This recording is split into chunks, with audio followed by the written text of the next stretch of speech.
o'clock, 3, 4 o'clock, 4, 5 o'clock, 6 o'clock. I'm gon' pop. If I don't, I'm back to the box. Back again like I never left. Hey, what's that over there? Not much to say about this one except she's cute and she's crying. I didn't make her cry or anything, if that's what you're thinking. I didn't. Nah, it's not me. I was gonna skip, cause I don't think there are any thick waifus in this narrative dungeon. However, they caught me off guard. I love this aesthetic. Cute female with a hood. She got those sad eyes too, like she's seen some ish. Do you get abused at home? You need a hug? Let me hug you. You're worth it. No, I really want to hug this girl. Who this? Who is this? I've never seen you before. Are you her abusive father? I will kill you. So the girl's name is Thebis. Am I saying that right? Thebis? Thebis? Maybe that's why she's crying. Cause that's a funny name, low key. Like if my name was Thebis, I'd cry. Would you not? Sorry if there are any girls named Thebis out there watching this right now. You got a funny name. I'm just being real. That Thebis. Thebis. Don't really care to know what's going on here.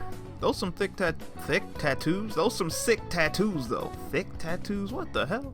My headcanon's too strong now. That is definitely why she's crying. It's cause her name is Thebis. Thebis? Either way, that's some funny stuff.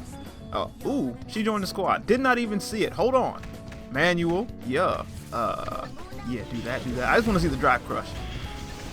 One hit. I kind of assumed that would happen because she's a support, water support too. Anemone replace? Oh, wait. No, I knew it was gonna kill. My girl Morgan killed him off right as I was saying anemone replacement. I know it's heinous to say. I don't want to replace anemone, and I'm probably not going to. Not with a lowly anyway. It's got to be another thick or equally thick waifu. You feel me? That's just gonna what? That's just go. I can't talk. That is just how it's going to have to be, right? Now maybe I can find another team or take an attack route and put Thebis in. If she's that good. I remember reading some of her skills and it did seem pretty crazy with skill gauge charge, but we gotta see. I'm not gonna mess this up this time. She joined the team again.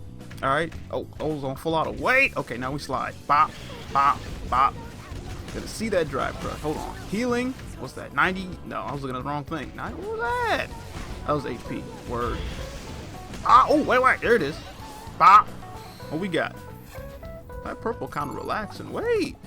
Flowers, that's a big maw. No, I don't like it. Get that out of here. I hate bugs, bro. Especially bugs with hair on them. Like, what is that? Why does a bug have hair? What the freak? Evolution is weird, bro. I don't necessarily have to replace Anemone at all. Thebis is water, and also she has a good leader buff, right? She's got the 20% skill gauge charge or something like that. So you could keep Anemone and put her in for like double the amount of skill gauge charge. Anemone still heals. Then put in what? Eve, Sang, Bari. Ooh, no, Babel. Crap. Mott as the healer. Thebis as leader. Anemone, Babel, and Eve. That's a banger team. I'm a genius. That team might not be that good. It sounded good in my head, but really all I was doing was just putting in all the good water god shit in one team and having Mott as a healer. Which it doesn't sound bad, but seeing that it is a debuffer meta over here, at least for PvP, maybe I could make it more debuffer centric or something like that. Here's the thing though, like water debuffers what is it, Babel and Blue Walla, Blue Older or something like that? Both of those are guys in and of themselves, so I'm like, I don't even want to rock them because they're not waifus, and I'm here for the waifus.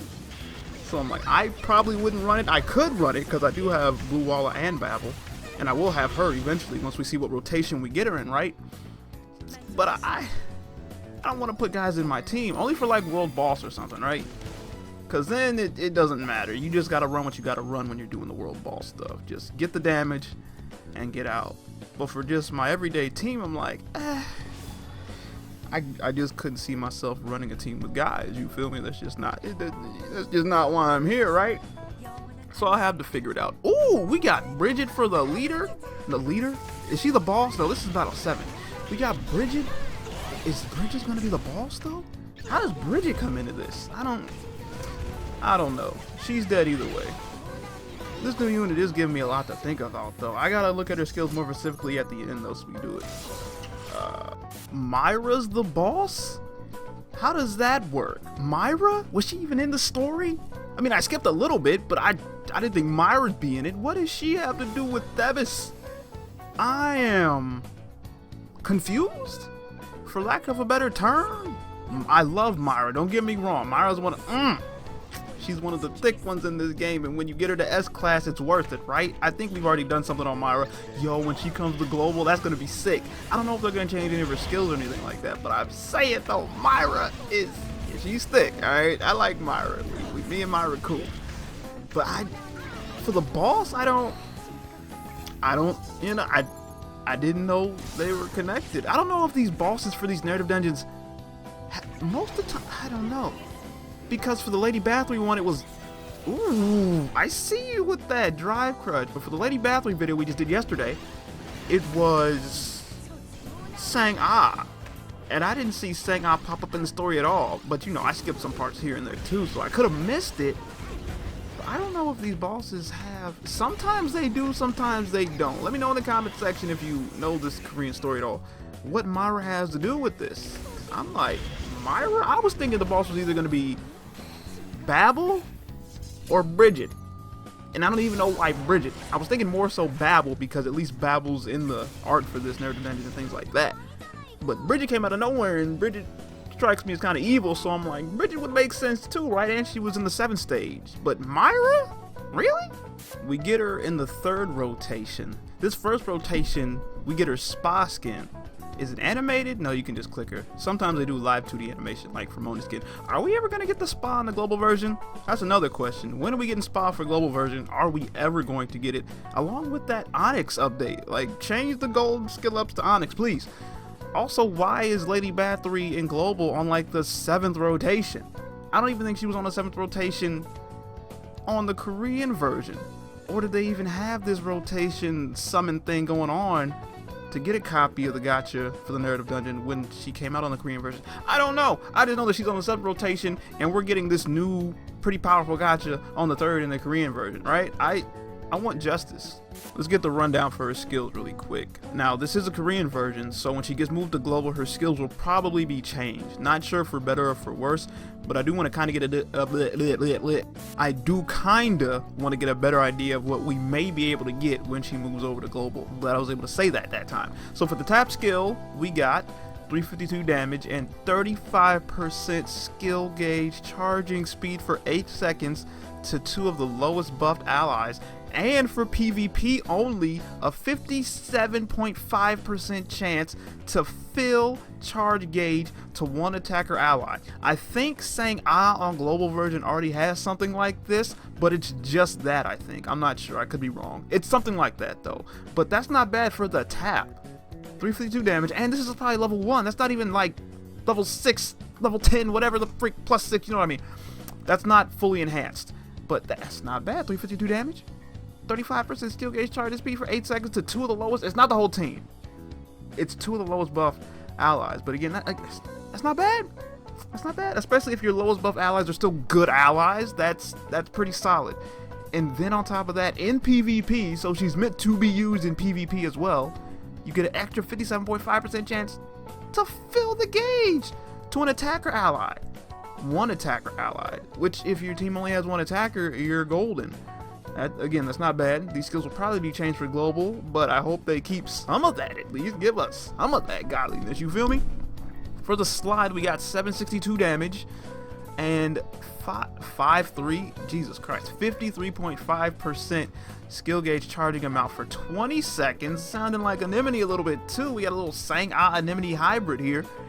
80% chance time distortion, which is remove all time debuff, and add 40% skill gauge charging speed for 16 seconds to 3 highest attack allies.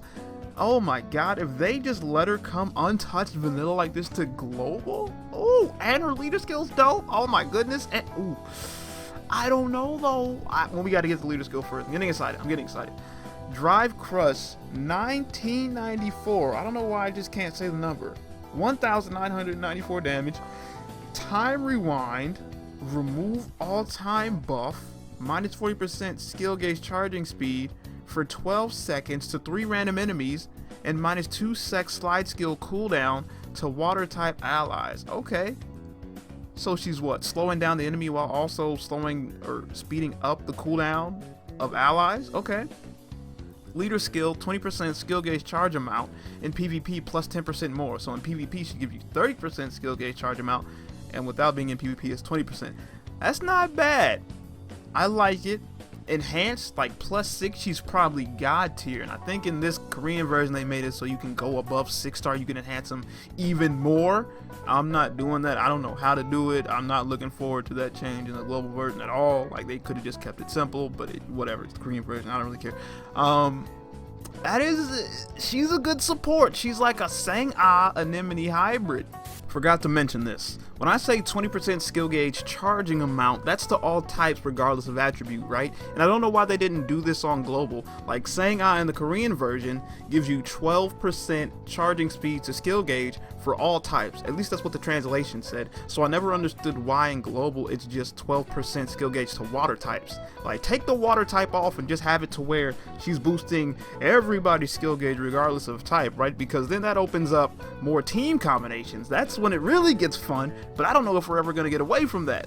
So it's cool here, but I feel like when Thebis comes to global, they're going to put 20% skill gauge charging amount for water types. And I'm like, leave that off, because that was the one thing that I never said it. I kept forgetting to say it, but it always made me mad. Like, just take that, take the water type off. Just let it increase everybody's so I can have more fun with my team combinations and not being held down to the water type.